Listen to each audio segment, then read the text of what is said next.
Good evening and today's headlines. The IW men and women's basketball teams have swept the championship titles in the Continental Athletic Conference, marking a historic achievement for both teams. A fashion show hosted by the Black Student Union in honor of Black History Month was a big success, featuring a variety of styles and designs from 4 categories. As the spring season begins, big weather changes could impact the spread of influenza on campus. We'll hear more from the campus nurse on how to protect students from it. The Spring Break Service Learning Project is kicking off on March 5th and it's completely free for students to join in a week-long project in Kansas City.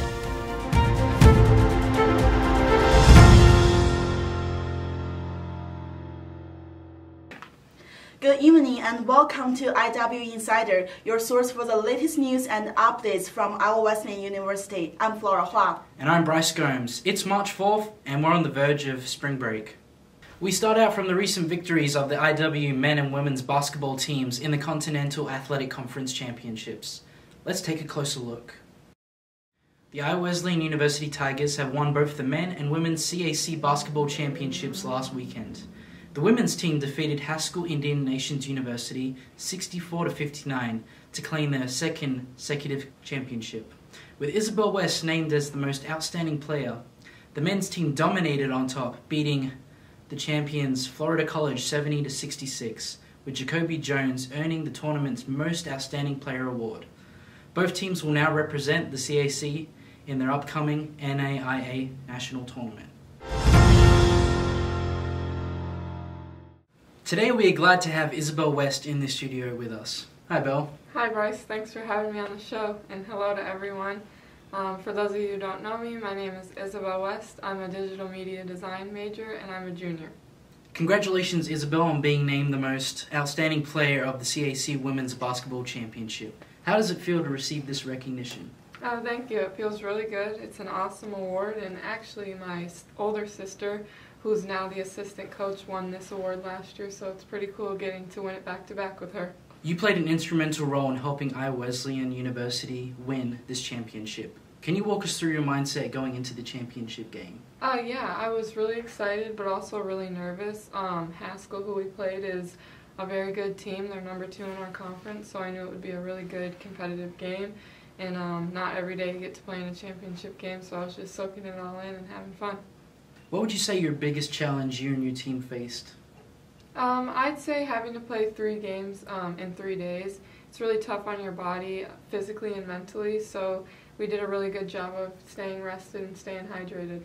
Iowa Wesleyan University will now represent the CAC in the upcoming NAIA National Tournament. What are your team's goals for that tournament, and how do you plan on achieving them? Our goal is to win. We're on an 11-game win streak right now, so we're looking to extend that to 12. It's do or die now, so it's 1 game at a time. We're looking to win. Well, that's great. Lastly, can you tell us about your team's chemistry and how this has contributed to the success of your season? We've had really good team chemistry on and off the floor. We have 8 girls, so it's a pretty small team, but we've done a really good job of being supportive of one another. And when one succeeds, we all succeed, so it's been really big in our success overall this year. Well, thank you for joining us in the studio, Isabel. Thank you for having me. Wow, isn't that exciting? Isabel being the most outstanding player of the conference. Yeah, I wish I could go see the game. Looking at our coverage of Iowa Wesleyan's Black Students Union's fashion show, the event was a showcase of style, creativity, and diversity on the IW campus. Here's more. The Iowa Wesleyan Black Student Union celebrated Black History Month by hosting a fashion show on February 23rd. The show was a huge success and featured a variety of categories, including Tiger Drip, Dress to Impress, Streetwear, International, and the Surprise category. The event was well attended, with students and faculty members filling the audience in the social hall. The spotlight was on the models as they strutted down the runway in their outfits. The International Culture category showed a variety of outfits from around the world, including Indonesia, China, Nepal, Nigeria, and many more. The vibrant and colorful outfits added a unique flair to the fashion show. The fashion show was not only a fun and entertaining event, but it also helped enrich the campus life of the students. Many students were surprised to see their classmates dressed in impressive outfits, bringing awareness to the fashion and diverse culture on campus. The BSU's fashion show was considered a huge success. The Iowa Wesleyan community celebrated Black History Month together through a well-accepted event and achieved the goal of promoting cultural diversity on campus. And today we're lucky to have Tarek Fuller, the president of the Black Student Union, on the show with us. Hi, Tarek. Hey, Flora. A little about me. I'm from Florida. My major is ag business, and I'm a sophomore. Great. Can you tell us a little bit more about the fashion show? What was the inspiration behind the event? I think the inspiration behind the event was being a student-led program, to be honest.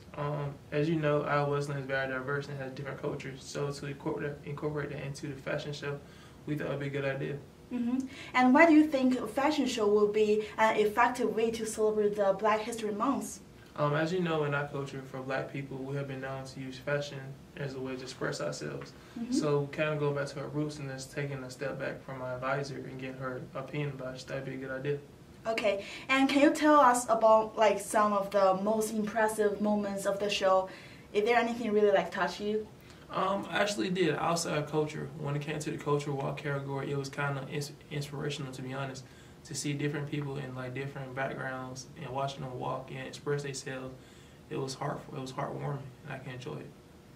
And what were some of the challenges you faced when you put out this event together? I would say just understanding different kind of type of cultures when it came to the dress wear. Mm-hmm. For us, we have different types of formals or streetwear. And just to see how they wore, it was kind of different and kind of strange. Also, their sense of music. We used, in a fashion show, we had used music to help people walk and feel comfortable, and it's kind of hard. But at the end of the day, we got the job done. Yes. So I guess now the Black Student Union is very well known among the students. So what's next for the organization? Do you have any plan? We do have plans, but not to spoil it. But just know we have some more to come soon.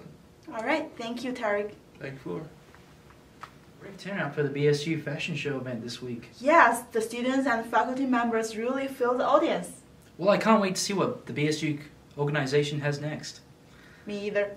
We'll find out soon. Yes.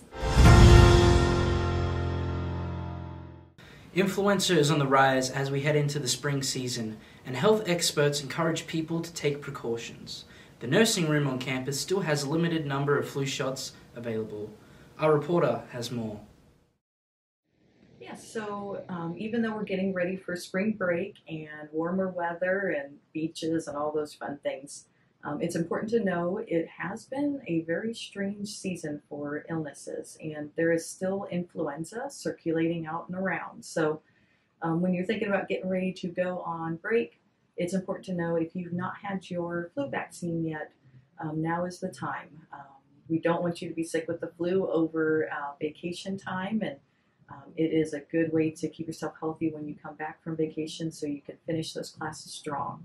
So the flu is one of those viruses. It's a respiratory virus just like COVID. It is spread easily between people who are in close quarters. So being in dorms, being in crowded kind of classrooms or athletic settings, but being in closed spaces. And in the wintertime when it's cold, we don't have a lot of airflow, we have windows closed, and so it's really easy for the influenza virus to circulate in that dry kind of air that we have right now. So a flu shot is just a vaccine with an inactivated influenza virus. So it is not a live virus. You cannot get the flu from it. What it does is it actually stimulates your immune system to make antibodies that help to fight off the flu if you come into contact with it, so you don't get as sick. So flu can be each year a little bit different with the symptoms. This year has been a really rough flu year. There's usually a high fever and you're just exhausted, so you can have nausea and vomiting with it. But the real flu that we're talking about with influenza, it's not the stomach flu that everybody thinks about, but it's a really deep, dry cough that just you can't get over. And it really takes a lot of energy out of you trying to fight it off. You know, everybody feels a little bit different after a flu vaccine. So some people have no symptoms at all, and they just go on with kind of their usual activities.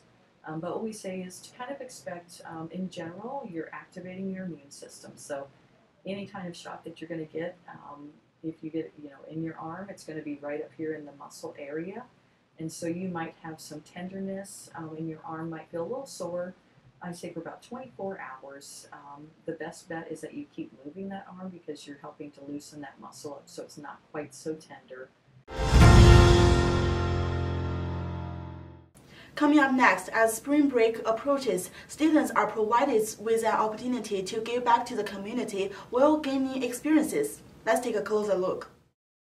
The 2023 Service Learning Spring Break Project to Kansas City is offering 11 spots for students to participate in a week of service learning activities from March 5th to March 11th. The project, led by Aaron Stressel, the Director of Career Development, Internships, and Service Learning, will provide free accommodations, food, and transportation to the participating students. During the week, students will participate in a total of 15 hours of service learning activities, including organizing hygiene products, groundskeeping, painting, cleaning, and serving meals. Students will engage in service projects and outings and have some free time. What's more, this project is an opportunity for IW students to improve their leadership and teamwork skills. Moving to the weather segment, this is your weather report for the upcoming week in Mount Pleasant, Iowa.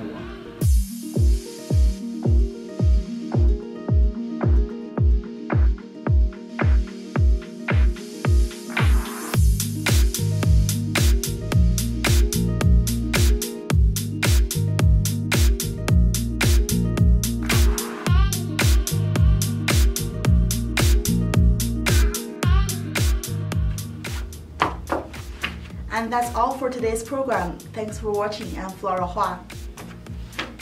And I'm Bryce Gomes. We'll see you next time.